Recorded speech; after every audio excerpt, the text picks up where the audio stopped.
Located at Munyonyo, Kampala, in central Uganda, in the eastern part of the African continent, the Munyonyo Martyrs Shrine, simply put, is beautiful, charming, fascinating, picturesque, and cosmopolitan. A place holy in feel and sight. It is almost hard to believe that this hasn't always been the story. I'm Kasozi Joseph. I'm a parishioner of Uganda Martyrs Parish, Munyonyo. I am chairman of the Munyonyo Martyrs Shrine Friends. I'm privileged and blessed to have been part of the development of this place. I saw most of the things unfold, and I would like to share with you that humble beginning up to the stage where we are now. Previously, we used to congregate under the mango tree. There was a tomb of Andrea Kagwa, and that's where the priest would sit, and we'll sit here in the mango tree. There was no cover, and we would have our prayers there. I'm Florence Kabanda, the catechist of Uganda Martyrs Basilica Munyonyo. This is the place which has been forgotten for many years. The Franciscans started developing this place in 2014, and this place has been under Gaba Parish. And this started, for those who were there, you see this is the place where Andrew Kagwa was martyred. The Christian community that was around kept fort of this place. They used to come here for prayers around the tomb. It was not developed yet, but however, in the 1970s, the Archdiocese constructed a chapel, small chapel, on top of the tomb. So it was like that for quite a long time. However, sometime in 2014, the late Archbishop invited the Franciscan fathers to come and develop this place. Actually, they found that most of this place was a bush, and there was nothing really in place apart from the small chapel that was there. So they embarked on that process by trying to engage the Christian community to try to be involved in trying to see that there is transformation of this place.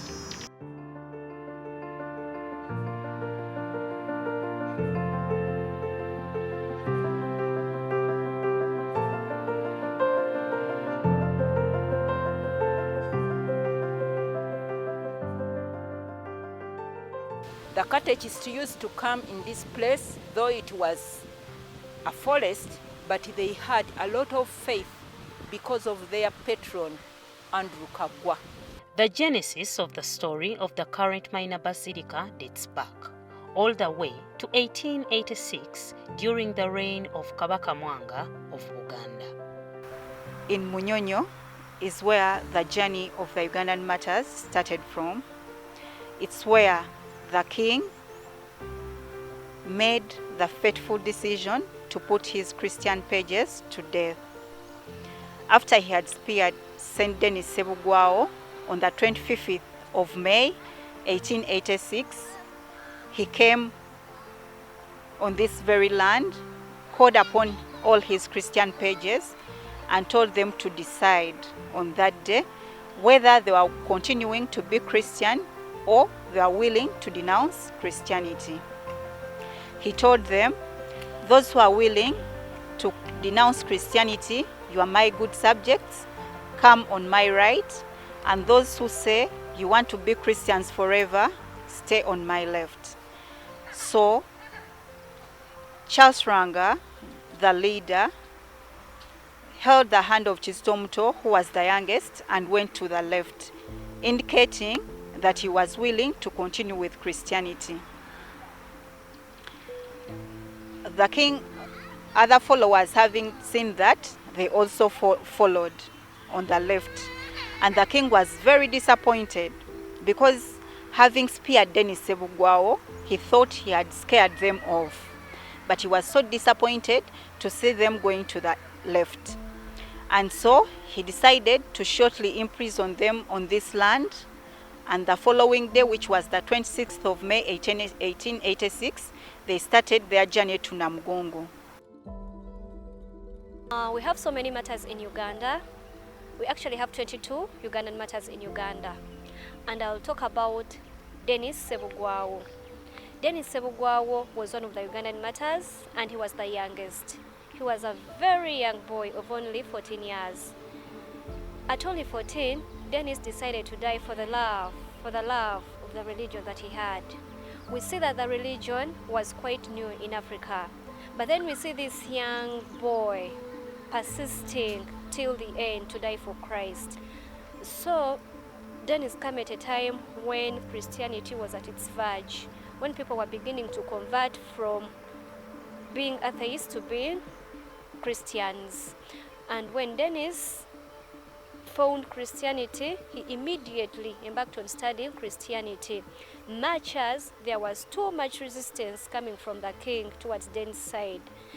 So on the fateful day of the 25th of May 1886, the king had gone hunting at the shores of the lake. He had gone hunting via there.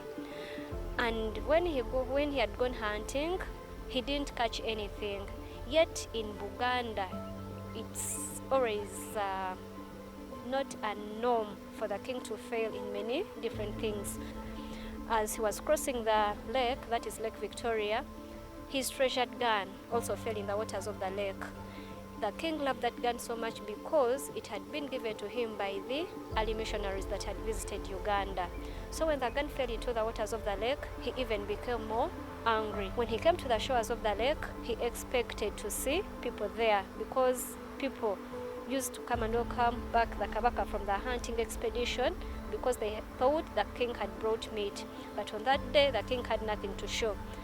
He felt so annoyed, and among the people that he wished to see at the shores of the lake was Dennis, much as he had gone to Nalukolongo. Now Nalukolongo is a place where they would gather for catechism classes because they were still learning about Christianity. So Dennis was hurrying coming from Nalukolongo, and they met at a certain point just near the lake when he was hurrying to get to the shores of the lake to welcome back the Kabaka from the hunting. Unfortunately, he met the king when he had already gotten angry. And when they met, the king asked Dennis where he had been. We see a young Dennis boldly answering the king that I'm coming from Nalukolongo. Just the mere mention of Nalukolongo meant fire, because the king already knew what happened in Nalukolongo. And out of much anger, the king speared Dennis in the chest for the very first time. And Dennis is the only martyr that was put physical harm by the king.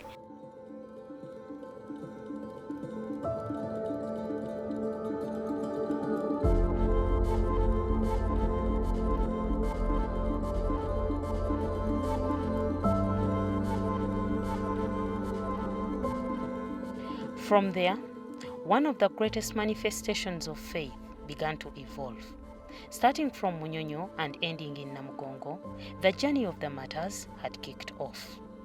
Unlike most journeys, where the destination is eagerly awaited, this was a bit different, especially for those whose end predicted a rather painful death.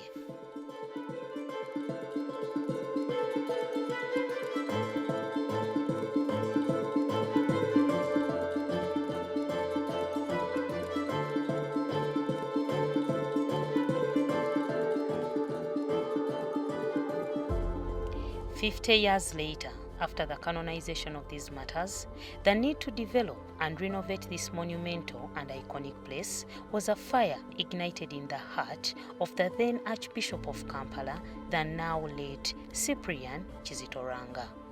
Munyonyo was destined for greater things. With groundbreaking in 2015 by Popol Nuncio to Uganda, Archbishop Michael A. Bloom, construction commenced immediately. The project was no longer just a drawing.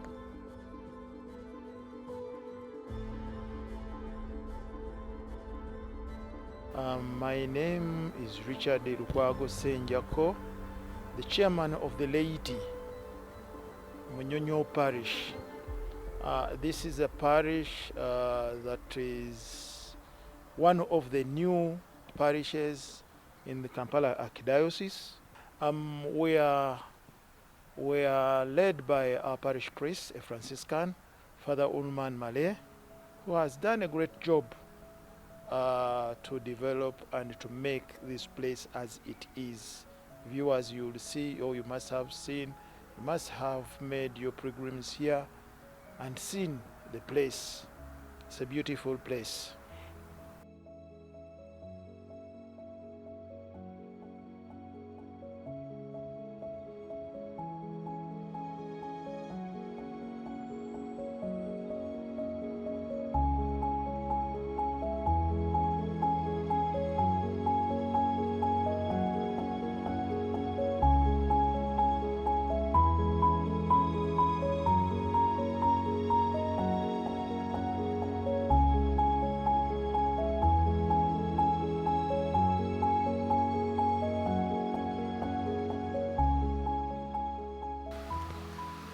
I'm Father Wojciech Ulman. I'm a Polish missionary priest, a Franciscan friar from Poland, working here at the Munyonyo Martyrs Shrine as a shrine rector. People know me as Father Male. Male is a name from this tribe, from Baganda tribe, given to me by the late Archbishop Cyprian Kizito Luanga. And a missionary who comes here and wants to work here is given a name so that people can identify themselves with the priest who is close to them. I would like to say a few things about Munyonyo Martyrs Shrine. First of all, when we came here in 2013, that is less than 10 years ago, place wasn't the way it is right now. Place was bushy, was forgotten. Very few people knew about the Uganda Martyrs Shrine in Munyonyo. Actually, we got very many challenges. The land was stolen. City Council of Kampala wanted to construct here a market, and it was quite difficult to think if it is possible to have a place of worship, a church, even a basilica in this very place. But the place was so significant for the church in Africa, in Uganda, that with the help of God, within a few years we see a great pastoral center. At a speed never seen before, the construction was as good as done by 2016. In the year before the completion, Pope Francis visited and blessed the cornerstone of the shrine during his journey to Africa in November 2015. Right now, place is of a great importance. It's a pastoral center. When people are coming, when they discover the faith, when they come back to God. So many people, through the ministry of the friars and through the ministry of Divine Mass, they have rediscovered their relationship with Jesus. On 28 October 2016, the church was consecrated by Cardinal Fernando Filoni, and later the Holy See granted the church one of the greatest titles of all, a minor basilica. It has really been of miracles. So many bishops, cardinals have visited the place, and so many miracles have happened in the place. Today we are led by the Franciscans. We are constructing a Divine Mercy Chapel, which will be a big, magnificent chapel compared to what we have probably in Uganda. So we are privileged that we are also going to celebrate, and we receive so many pilgrims, and by further information, they begin from here and continue to Namugongo, following the footsteps of the Martyrs. Since then, Under the guidance of the Holy Spirit, a lot has been achieved. With a capacity of over 1,600, the minor basilica brings Catholics and non-Catholics together in a community of prayer and faith. According to Father Paul, the Christians today have a lot to emulate from the Martyrs. I am Father Paul Nsubuga from the Archdiocese of Kampala, and I am a teacher, a lecturer at St. Mbaga Major Seminary, Gava. St. Mbaga Major Seminary is a seminary of the Archdiocese of Kampala, and we are lucky that its patron is named after one of the Ugandan martyrs, St. Mbaga. The story of the Ugandan martyrs is a story that has always fascinated me, a story that has always called my attention. Yeah, and because the Ugandan martyrs in Uganda, it's a big treasure that we have, but I know it's a gift for the Universal Church. For the Universal Church, because there is a lot that everyone, regardless of where they come from, of the region where they come from, in the Universal Church, there is a lot that they can learn from the example of the Ugandan martyrs. One of the biggest,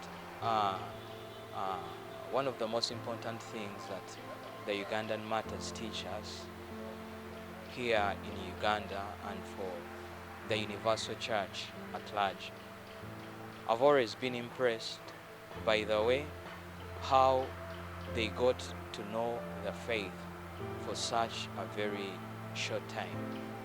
They got to know the faith, some of them for months, some of them maybe for just a little more than a year, but it was a very, very short time. The time that they had been introduced to the faith, some were actually even baptized on the way to martyrdom. So they had really gotten to know, to practice the faith for a very, very short time. And despite the fact that they had practiced the faith for a very short time, they were able to give their life. They were able to make the faith they had lived for a very short time the pivot of everything that they were making. They were able to make the faith the pivot of everything that they were living. That is why when we look at the lives of the Ugandan martyrs, we see the transformation that they went through.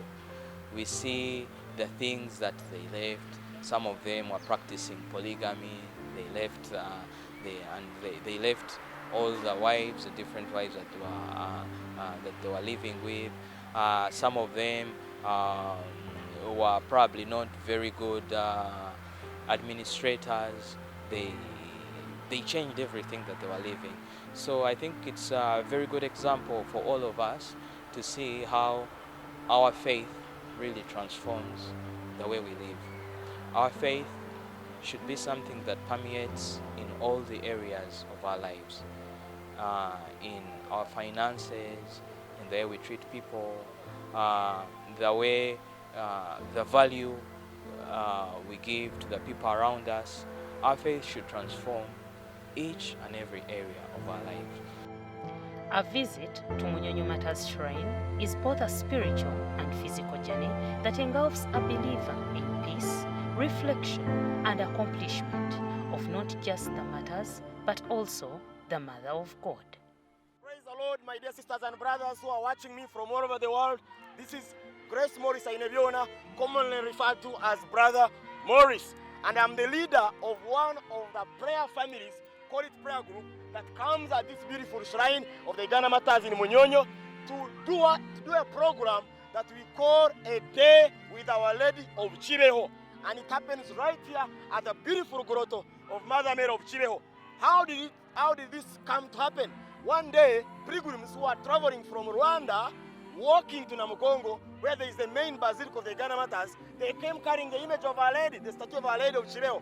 And as they were coming, they had an idea. They first passed at the minor shrine of the Uganda Martyrs. And when they passed here, they said, why don't we leave this image with the shrine rector? Maybe that's where Our Lady wants to have her home.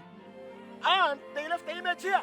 And through the inspiration of the Holy Spirit, the shrine rector, Father Marian, decided to build a very special grotto and dedicated it to Our Lady of Chibeho. And by the way, there is a connection between Our Lady of Chibeho, whom we call Our Lady of Sorrows, who introduced the Rosary of Seven Sorrows that I'm carrying here in Chibeho. There is a connection between the Uganda Martyrs and Our Lady of Sorrows. What happened?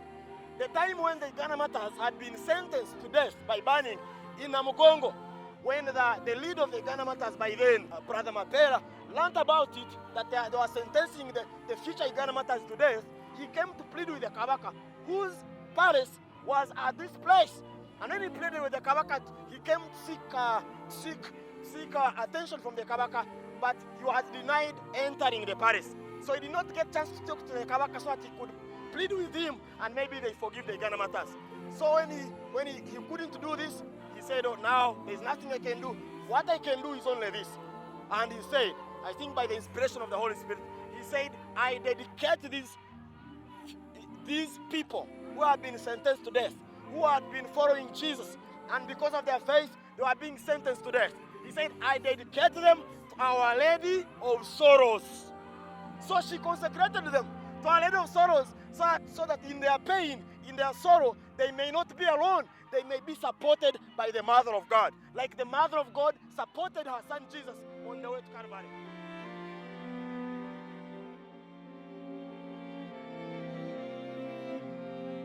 At the beginning, we were thinking which image of Mother Mary we're supposed to place in our grotto. We thought about Mother Mary of Fatima, Mother Mary of Lourdes, but we have realized that there is no need to look abroad. Here in Africa, we have Mother Mary of Chibeho, who is at the same time Mother Mary of Sorrows. That's why in our grotto we can see Mother Mary of Chibeho. This place also became very important for the pilgrims who are coming here to our shrine. They're coming to pray the Rosary, but they are coming also to entrust their life to Mother Mary. In this very place, many activities which are related to devotion to Mother Mary are happening. Recently, we have started the monthly Marian retreats, which are also very important in this very place. The shrine is a buffet of blessings, from the martyrs whose blood was shed right on the land to the Divine Mercy Chapel that is in the pipeline of construction. A couple of years ago, I think it was in 2016, with the late Archbishop of Kampala, we have went to Poland to visit the Shrine of Divine Mercy. And when we were praying together at the tomb of St. Sister Faustina, Archbishop had a dream. If it would be possible to have a place in Uganda where the mercy of God can be spread, the devotion of Divine Mercy. And we were discussing together where that place could be. And we thought that Munyonyo could be an ideal place for the spread of Divine Mercy. Already we have the church, we have very many people who are coming. We have started organizing the retreats of Divine Mercy. Every first Saturday of every month is a Divine Mercy retreat when thousands of people are coming to rediscover the relationship with the Lord, where we have the sacrament of penance, where we have the adoration, when we have the reflections coming from the diary of St. Sister Faustina. But as there are so many people coming to this place to rediscover the relationship, we thought that we need also a place which will unite them, which will remind them about this very devotion. And this is how the idea of construction of Divine Mercy Chapel, which is just behind me, was born. Divine Mercy is comprised of members from different sects that include Christians, Muslims, and all non-believers, even those that have never heard of Jesus. But they come here because of what other people have told them about the wonders that Divine Mercy Jesus is doing to them. So they come not knowing Jesus, but when they come here to experience the good news of Jesus, they eventually become to know who Jesus is. The group meets every Saturday for prayers with emphasis on the faith of believing on one true God. Virtues of forgiveness, repentance, and thoughts are shared. My name is Posiano Sembatia from St. Joseph Balikudembe Sub-Parish, Our Lady of Good Counsel, Gayaza Parish. I'm a member of Divine Mercy. Our work is to profess and proclaim the real presence of Jesus in the Blessed Sacrament. As you know very well, Divine Mercy is the most important message needed in our life today, as St. John Paul II said. So Divine Mercy, we know, is a way of life. It's more than a devotion. Divine Mercy is needed in every family, in every society, in every community, and so on. So as the message of Divine Mercy, as Jesus was revealing to St. Faustina, we see this place Munyonyo has taken a lead in proclaiming the message of Divine Mercy, mostly in Uganda and even other places. You know very well that every first Saturday of the month we come together here and know more about this message of Divine Mercy. So we encourage all Christians or even other denominations to be with us always every first Saturday of the month as we know more about Divine Mercy. This is a message which was given to the church through Saint Maria Faustina Kowalska, this lady from Poland who was born in 1905. Then she died in 1938, of which Jesus gave the message to her, said, "Tell the whole world about my mercy." In this book of the Diary of Saint Maria Faustina, there are the words Jesus told Saint Faustina. Every time Jesus visited Saint Faustina, he advised her to write down the message of Divine Mercy. Through this prayer session, there has been change of attitude where people have surrendered witchcraft and have returned to worship truthfully the one true God. The Divine Mercy group goes further to villages, districts, regions, and neighboring countries. We have traveled to Tanzania, we have traveled to Kenya, in Nairobi, we have traveled to Rwanda, Congo, to name but a few. We have gone to uproot and collect witchcraft items. There are no more fear in surrendering those items.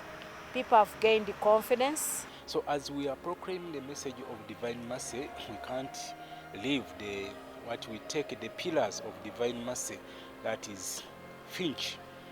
Finch, this is the Feast of Divine Mercy, the image of Divine Mercy, the Novena of Divine Mercy, the Chaplet, and the Hour of Great Mercy.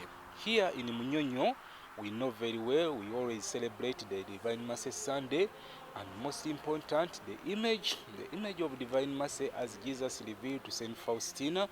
The lector is trying to construct the chapel of Divine Mercy, of which there will be adoration for every hour of that day, as Jesus revealed to Saint Faustina. So on the chapel of Divine Mercy, there will be a big image of Divine Mercy, of which in the Diary 47-48, Jesus promised graces that the soul which would venerate that image will receive graces. So as you come from this sea, come Entebbe Express, you will be able to see the image of Divine Mercy. And it is only one word Jesus said to Saint Faustina, that souls who will venerate this image will receive graces from him.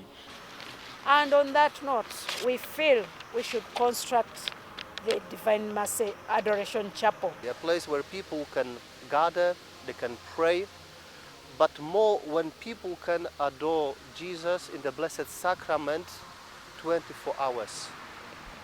So we have come with this very concept, the construction of Divine Mercy Chapel. This is a round chapel which is in line with what is already on ground at Munyonyo Martyrs Shrine. That everything is in one line, coming from the tabernacle to the martyrdom spot of St. Andrew Kagwa, the tomb, and finally the Adoration Chapel. This very Adoration Chapel is not a big chapel. Maybe this chapel will be able to accommodate 150 people, maybe 200, but what is more important, we want a place where a person in an intimate way can meet the Lord. So there is a place for confession, we have a confession rooms, we have a place when there will be a praise and worship, and the main place is for the exposition of the Blessed Sacrament. The way the chapel is designed is that the chapel is going to be underground using the terrain, the slope which we have in Munyonyo. So once someone will climb on the top, he will be able to sit on the terrace on the top of the chapel and venerate the statue of Divine Mercy. We have a big dream to put here a statue of Divine Mercy which will be above the chapel. We don't know how big this statue is going to be. Maybe it will be 5, maybe more, maybe 10 meters. But we have an idea that this very statue of Divine Mercy will be visible from the nearby expressway, so that everyone who comes and enters Kampala, we are just at the edge of Kampala city, will be able to see Jesus, Divine Mercy Jesus, which we believe is going to work in his life.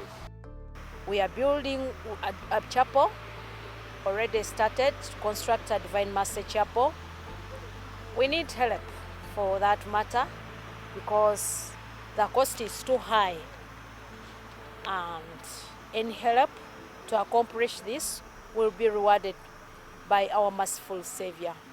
As you see, the work is big, however we have stopped due to lack of funds.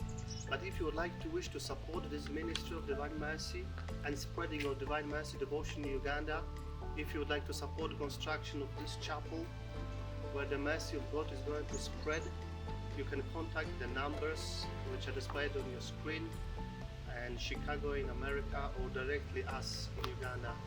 And may God bless you.